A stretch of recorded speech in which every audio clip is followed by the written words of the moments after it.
Olá! Quem depende da saúde pública no nosso país quase sempre se decepciona com o atendimento e os serviços oferecidos pela rede do SUS, não é mesmo? E quando o cidadão paga para ter o direito a consultas e procedimentos e mesmo assim encontra dificuldade? É o que tem acontecido com vários segurados de planos de saúde. As ações contra operadoras lideram a maioria dos julgamentos na Justiça Paulista. Os dados do Anuário da Justiça de São Paulo mostram que, em um ano, houve aumento de 15% nos processos contra planos de saúde. Só em 2017 foram julgados mais de 14 mil casos. Vamos assistir agora a um exemplo que aconteceu aqui em Brasília, no quadro Olha o Direito Aí. Meu nome é Luciane, eu sou a mãe da Maria Alice, que tem enfrentado uma batalha para conseguir autorização do convênio para a cirurgia de correção de mielomeningocele da minha filha, ainda dentro da barriga. Mário, o marido da Luciane, nos dá uma boa notícia. A cirurgia da esposa e da Maria Alice foi um sucesso. A bebê tem o que os médicos chamam de espinha bífida, um problema congênito da coluna vertebral. Nesse caso específico, além das meninges, a medula e as terminações nervosas estavam expostas. Depois da descoberta, a família enfrentou uma batalha com o plano de saúde para conseguir autorização para a cirurgia. A gente foi pedir a entrada nessa cirurgia, né, lá em São Paulo, e eles pediram prazo, né? Então já foi uma correria doida, a gente ligando todos os dias nessa de análise, né, que eles pediam. E não davam nenhuma resposta, ainda em análise. E foi o desespero quando chegou no 5º dia, falaram que foi negado. Então a gente entrou com a liminar na justiça, né? A negativa de procedimento, como aconteceu com a Luciane e o Mário, é apenas um dos problemas enfrentados por quem utiliza plano de saúde.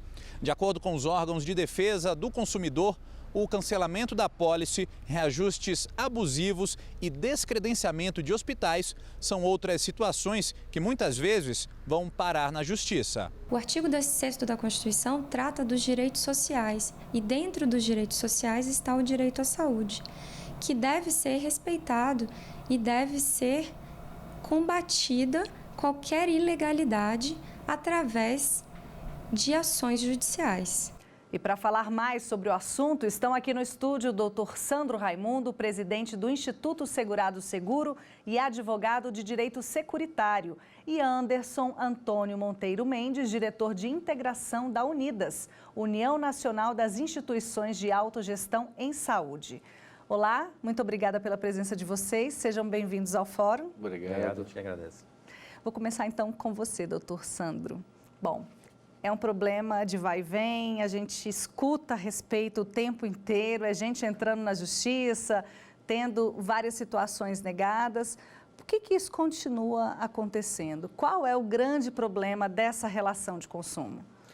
Olha, com relação à recusa de cobertura, né, a negativa de cirurgias, procedimentos, o que acontece é o seguinte: a Agência Nacional de Saúde, ela publica a cada 2 anos o rol de procedimentos que ela considera como referência mínima de cobertura. Como é publicado só a cada 2 anos, então tem uma demora na atualização. Além disso, os critérios que ela utiliza para eleger quais seriam os procedimentos que deveriam ter cobertura também não são claros.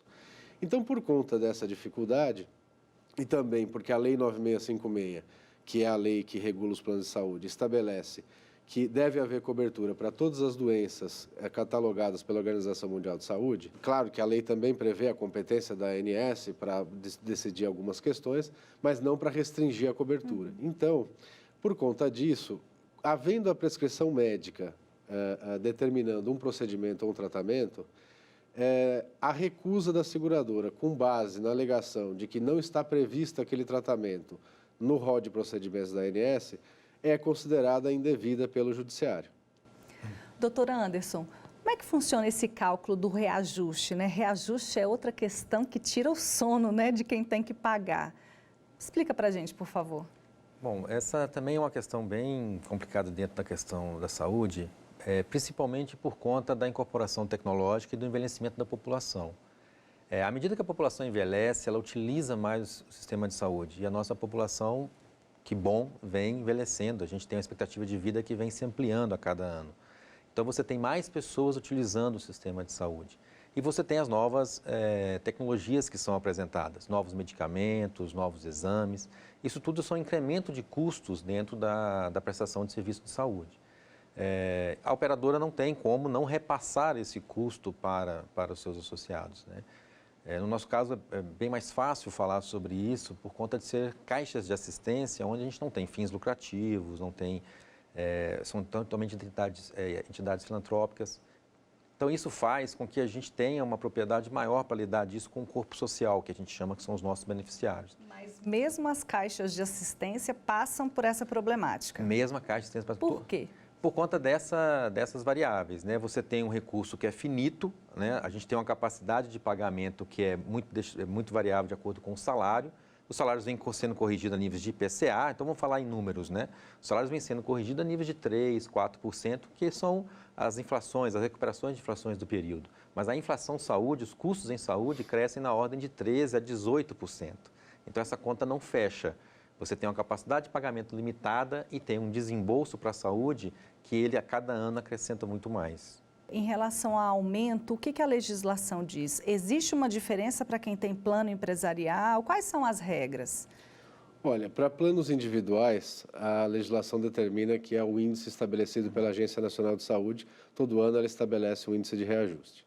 Para os planos coletivos, até 29 vidas, quando você tem um plano até 29 vidas, a ANS determina que as operadoras têm que fazer o agrupamento, que chama, ou seja, elas têm que levar em consideração todos os grupos de até 29 vidas para poder fazer um reajuste médio e não pegando exclusivamente cada um separadamente, né? Por quê? Porque o seguro é a pulverização de risco, né? Então, quanto mais pessoas você tem diluindo o risco, melhores são as probabilidades dos cálculos darem certo. Então, por isso que a ANS determinou dessa forma. Agora, os grupos acima de 29 vidas não tem critério nenhum, né? A seguradora faz a sua conta da forma que ela julga adequada e repassa o valor para os consumidores. Esse é o grande problema no aspecto jurídico, porque no aspecto jurídico a seguradora precisa demonstrar esse desequilíbrio. Ela precisa demonstrar por que esse valor está tão superior ao valor da inflação. E essa conta nunca é aberta. Mesmo nas ações judiciais em que se discute reajuste, a seguradora não apresenta o estudo atuarial devidamente comprovado, demonstrando que realmente ela precisa repassar esse aumento. Esse é o grande problema. E então, diante da ausência dessa transparência, o judiciário, quando levado a decidir sobre isso, utiliza como parâmetro, muitas vezes, o reajuste dos planos individuais, mesmo para os planos coletivos. E você tem um problema que são os pequenos grupos, né? Existe o falso plano coletivo, que a gente chama, que, na verdade, é um plano individual vendido como se fosse um plano coletivo. Então, você pega lá, tem 3 pessoas, e a seguradora cataloga, né, coloca ele como sendo um plano coletivo e pretende que o reajuste não esteja subordinado ao dos planos individuais. Recentemente, houve uma decisão, já não é a primeira, do Superior Tribunal de Justiça, entendendo isso, demonstrando que, nesse caso, as regras devem ser aplicadas dos planos individuais e, portanto, mandou que se reajustasse até o limite estabelecido para os individuais num grupo de 3 pessoas. Então, o reajuste aí, quando é um grupo muito pequeno, ele deve ser de acordo com o individual. Quando é um grupo maior, né, porque, na verdade, a ausência de regulamentação se baseou no fato de que uma empresa com 10 mil funcionários tem mais poder de barganha para discutir. O problema, o que ficou no limbo, são as empresas, por exemplo, com 50 funcionários, porque aí ele não está nem no plano individual, nem no agrupamento estabelecido para a ANS e também não tem o poder de barganha lá na frente. E aí não há regulamentação. Então, cada caso concreto, o judiciário vai analisar e, verificando que há um abuso, que a seguradora não demonstrou o estudo atuarial, não demonstrou que realmente havia necessidade daquele reajuste, ele manda aplicar o reajuste dos individuais. Por que não abrir, doutor? Aí depende da estratégia, talvez até de mercado de cada uma. Nas caixas de assistência, essas contas são abertas, são apresentadas ao corpo social, os relatórios são votados anualmente. A gente tem conselho fiscal com representante dos associados, conselho deliberativo com representação dos associados. Então, essa conta dentro das autogestões, ela é bem transparente e o associado participa desse movimento. Ele tem essa propriedade e muitas vezes entende, até porque o número de ações dentro do nosso segmento, em comparado ao segmento de seguradoras e outro mais, é bem menor, porque o associado ele também é dono da caixa, né? Ele também é responsável por tudo aquilo que acontece dentro da caixa de assistência. Inclusive, os dirigentes, muitas vezes, são eleitos por esses corpos de associados. Então, a gente tem uma representação social muito maior, mas entendo o que o doutor Fernando coloca dentro dessa questão de que tem que haver maior transparência. Acho que isso tem que estar justificado e, se for comprovado, aí a gente tem uma maior tranquilidade dentro até do aspecto jurídico dessa questão. Bom, falando em transparência, eu deixo um gancho para a gente discutir aqui um próximo capítulo desse assunto, que é a consciência também de quem usa. Daqui a pouquinho a gente volta, porque agora a gente parte para um breve intervalo. Voltamos já já, não saia daí.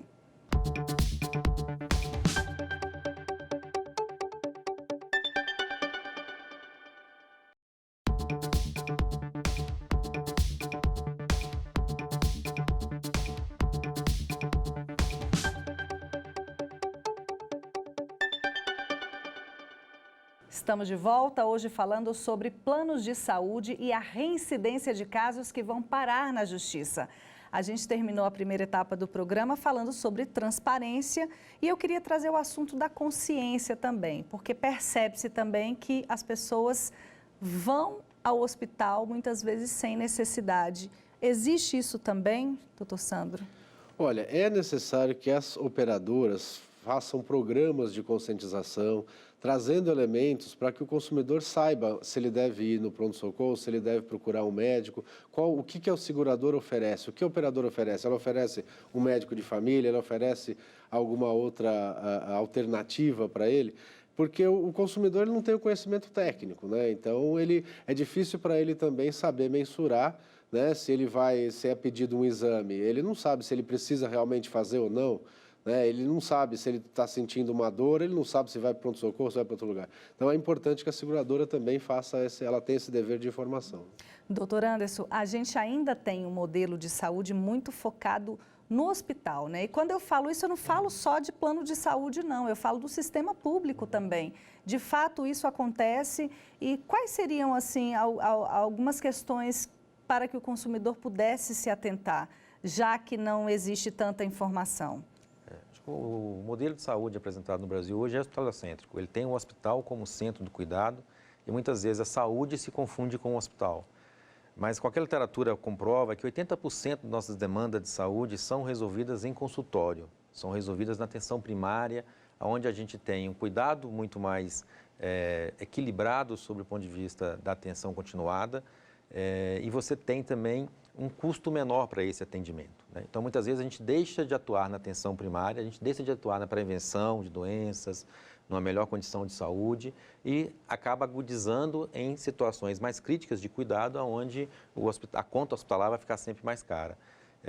Esse é um processo que acho que cabe à sociedade. Acho que os planos de saúde têm um papel fundamental de investir em promoção, educação e saúde, investir em portas de entrada que dê essa assistência primária com qualidade, que tenha esse cuidado dentro de uma hierarquização, né? Você tem o cuidado primário, o secundário, que são os especialistas, o terciário, que já são os hospitais, que isso tudo seja bem controlado com referências e uma cultura também, né? Começar a transformar a cultura do beneficiário em que ele entenda esse processo, entenda que é melhor para ele cuidar da saúde enquanto está saudável do que deixar para aquele momento em que a situação já está muito mais agravada e, consequentemente, os custos muito maiores.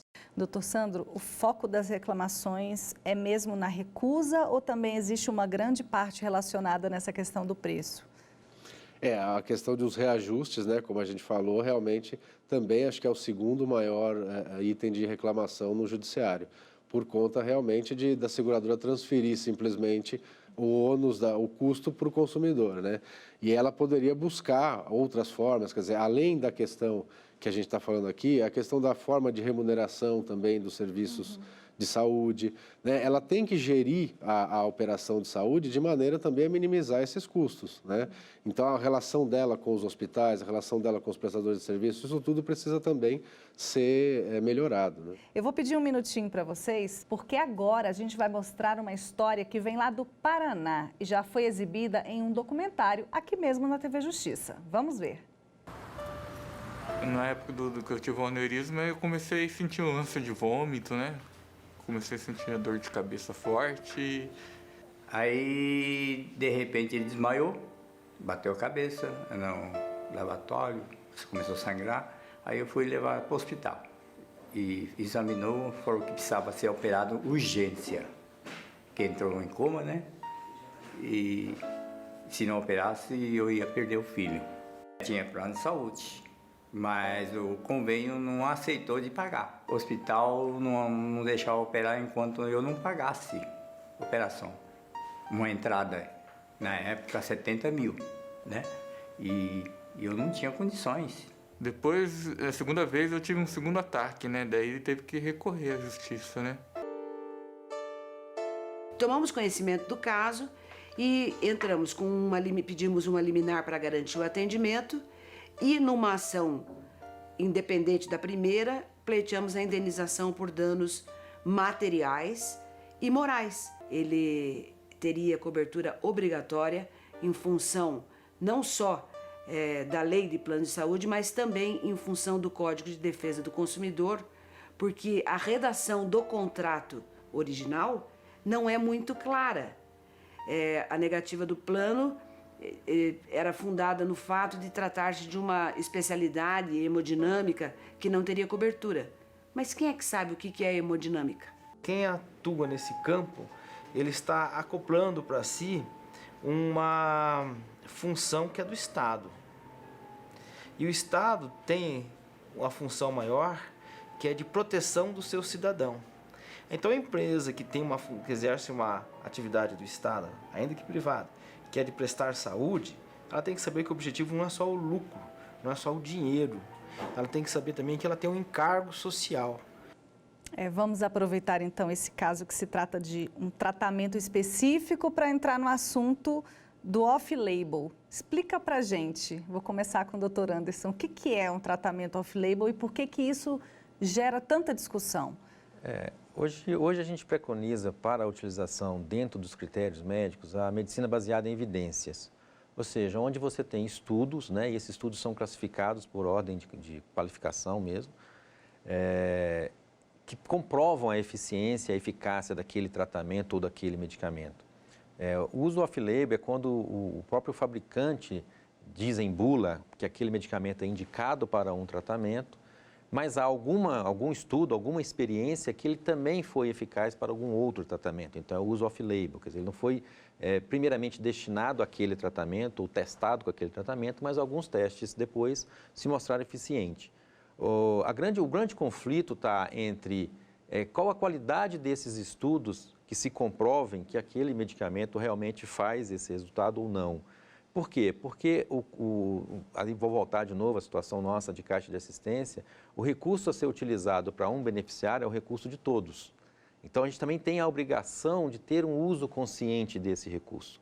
Eu acho que o ideal, eu enquanto gestor da minha caixa de assistência, autorizar tudo seria o mais fácil. Não, vamos autorizar tudo, mas eu tenho que cuidar da saúde de 700 mil pessoas, não é só daquela pessoa. Então, tem uma responsabilidade em estar autorizando procedimentos e medicamentos que tenham a sua eficiência comprovada, para que isso seja a melhor utilização do recurso de todos. Ou então essa conta fica impagável, ninguém consegue pagar. Então, eu acho que falta também evoluir em legislações, em regulamentações, que deixem mais claro em que momento o off-label pode ser realmente utilizado. Apesar de não estar em bula, existe medicinas baseadas em evidência que comprova que aquela utilização é benéfica e, portanto, faz sentido ou não. Acho que esse é o grande ponto. Do ponto de vista do consumidor, qual é a dificuldade de enfrentar quando é necessária uma medicação que seja considerada off-label ou um tratamento? No mais das vezes, a seguradora, se não estiver expressamente colocado na bula para aquele tratamento, ela recusa, né? O Judiciário ele tem interpretado a Lei 9656, quando ela diz que tratamentos experimentais não são cobertos, realmente quando é um tratamento experimental mesmo, que não tem nenhuma base científica, não tem nenhum estudo. Mas eu concordo que realmente o problema está em se definir quando ele é um palpite, né? Quando é um simples palpite daquele médico, porque teve um caso que ele chutou e deu certo, ele está jogando agora. Exatamente. E quando realmente tem uma literatura médica, um estudo, que às vezes a bula ainda não foi alterada, mas já está comprovado que aquele medicamento é eficaz, né?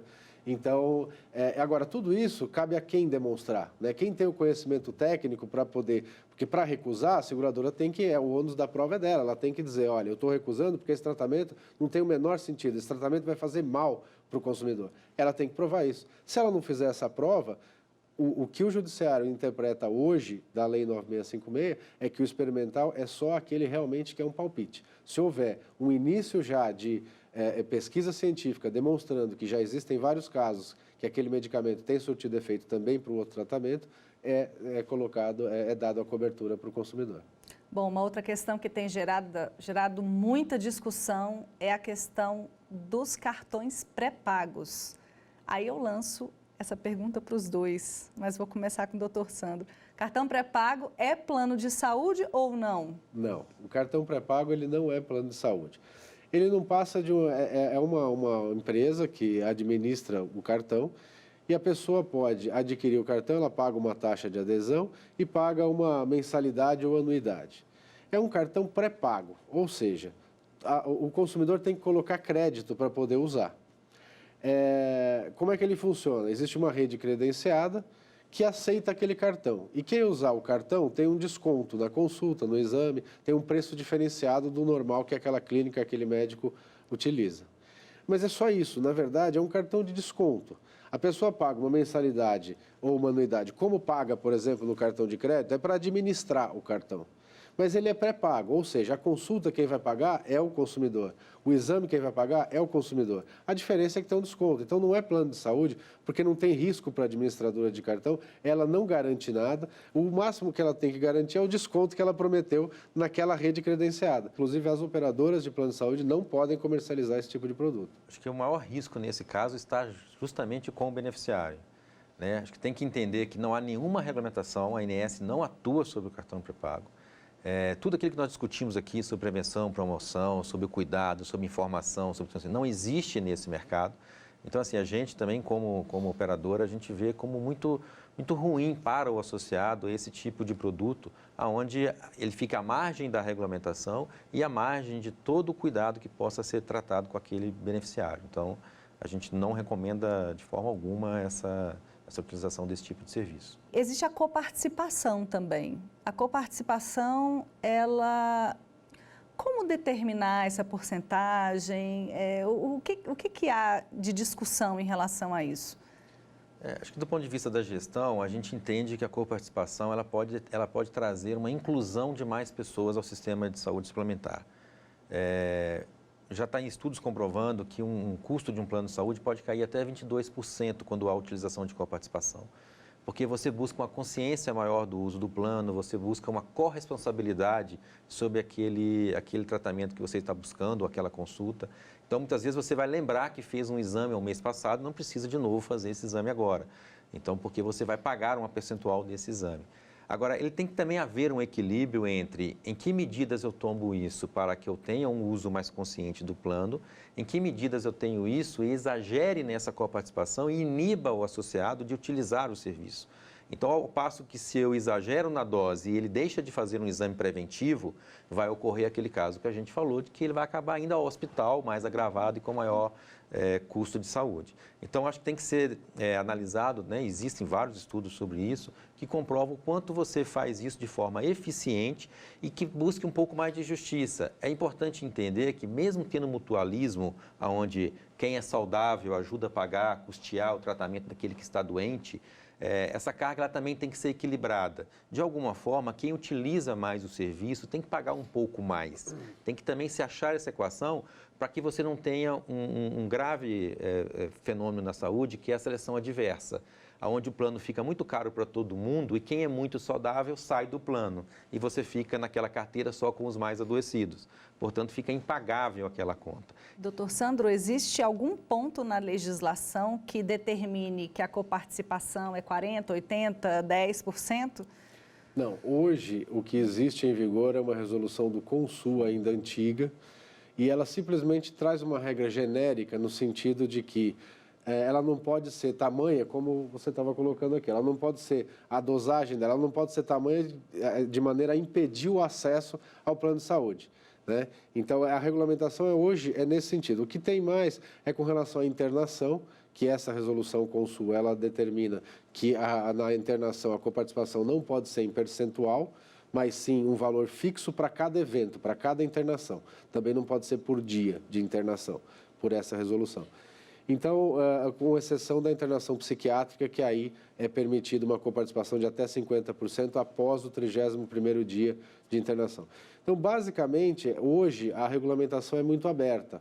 Ela é subjetiva, ela diz, olha, não pode ser, a coparticipação não pode ter um percentual tamanho que impeça, mas qual é esse percentual? Isso é que é difícil. A coparticipação é um fator de moderação. Então, ela é tratada, do ponto de vista legal, como moderação e não pode caracterizar um aumento indireto da mensalidade. Então, a função dela tem que ser moderar. Agora, qual é o percentual adequado? Aí, as seguradoras e os estudos é que vão dizer, né? Bom, doutor Sandro, doutor Anderson, muito obrigada pela presença de vocês aqui no fórum. Eu que agradeço, muito obrigado aí pela nossa participação. Muito obrigado. Eu que agradeço, muito obrigado pela participação, pela oportunidade, estamos sempre à disposição aí. Obrigado, doutor Sandro, aí pela... Eu também, obrigado aí pelos seus ponderamentos. Obrigado. E eu agradeço também a você que assistiu ao Fórum de hoje. Para rever o programa, acesse aí tvjustiça.jus.br e para falar com a gente, mande um e-mail, forum@stf.jus.br. A TV Justiça tem também um novo canal no YouTube, é o TV Justiça Oficial. Tchau!